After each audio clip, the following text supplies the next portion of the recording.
let's talk about Arizona, Indiana. Immediate reactions, Goodman. Arizona just put up 89 points on a team that came into the day ranked 12th nationally in Ken Palm's adjusted defensive efficiency metric. Yeah, I mean, the biggest thing I thought was obviously Arizona got confidence early. They jumped out to a lead early. And I don't think Indiana's bigs, they're just not used to seeing two bigs like this from Arizona, right? When you've got Trace and Race playing this way, and I thought a big key too early, guys, was Xavier Johnson picking up 2 fouls because they don't have a backup point guard. They dug themselves a major hole because they weren't able to run any offense. And then, honestly, Arizona was just taking it the other way and getting easy baskets on the other end. So that's how Arizona was able to build their lead. And then I really thought Trace had trouble because what can Trace generally do? He's so quick. He's so athletic. He's so strong and able to really create matchups for himself. But he couldn't do that tonight because one guy was waiting for him at all times around the rim and making it difficult for him. So Arizona's really good. They got a lot of good people. Like, their pieces fit together, right? You got 2 guards in Ramey and Creaser that can shoot the ball. Adama Ball made 3 huge threes tonight. And then you got the bigs and you got the Henderson kid coming up. Like, they just got good pieces. Yeah. And we haven't even really seen the Boswell kid, the freshman, right? Like, we may not. Yeah. I mean, yeah, but they were excited about him in the offseason, and he hasn't really done anything yet. McCall, I want to ask you this because Indiana was a team that I thought was going to be good enough defensively to give Arizona some problems, right? We've seen Arizona put up 90 in Maui. You've seen them put 100 on some of the bye game opponents that they had early on this season. But we also saw them struggle on the road at Utah earlier this year. So I kind of expected Indiana to make a little bit more of a game of this. What is it about what Tommy Lloyd does offensively that is so tough to stop and so tough to guard? Like, how often do you see teams with 2 bigs, 1, play at this pace, and 2, play with this much space in the half court? Well, I think, too, Indiana got in trouble in the first half when they kept turning the basketball over. And you can't give Arizona opportunities out in transition. But the thing about that's most impressive to me about their offense, too, is how hard their bigs, Tubelis and Balo, have to work on offense.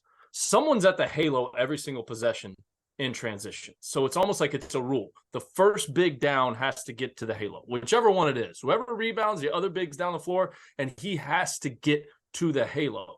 And then what they get into a lot of times in their continuity is, some people call it bigs high. I used to call it special.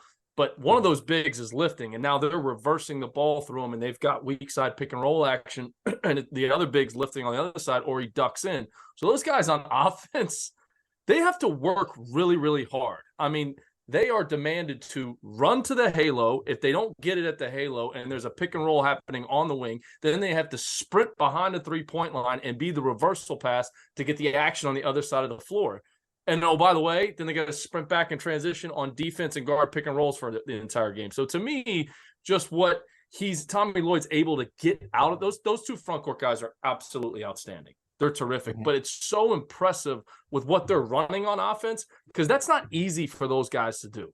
And one of them's at the halo every single possession in transition. And when they don't get it down there, 9 times out of 10, they have to sprint back behind the 3-point line to be the reversal guy. And that can be taxing. And those guys, oh, by the way, are putting up big time numbers.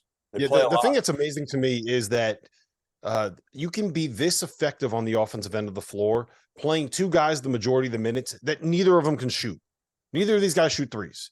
And they're running that continuity where they're sprinting those bigs behind the 3-point line. So he's trusting them to catch, look and throw high-low passes, reverse it, go into dribble, handoff, sprint. Like, that's a lot for them to do. And, oh, by the way, they go for 90-plus against a team that was holding teams to 60 points per game. So, McCall, let me ask you, shooters around them, though. That's the difference. Arizona has shooters around their 2 bigs that can't space it. Indiana does not. Period. Well, they had some guys make shots tonight, but I think what we saw tonight was very specifically Arizona was just like, look, if Race Thompson is going to beat us from 3, he's going to beat us from 3.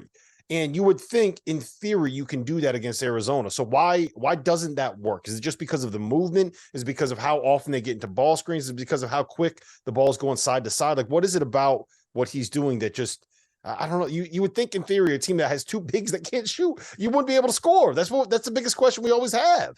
But you know what they can do? The ball doesn't stop moving. It doesn't stop moving. Great. Like, they don't. They're great when at those bigs low catch post it. entry.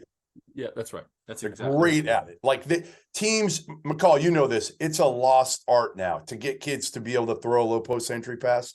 Like Arizona, Kerr does it phenomenal, and the way they seal as well, angles, all of it. Like they're really good at it. Yeah, and Kerr is a willing passer. Yeah. Right now, he's got to eliminate one of the two. I mean, you could probably live with maybe one of the crazy ones that ends up going out of bounds.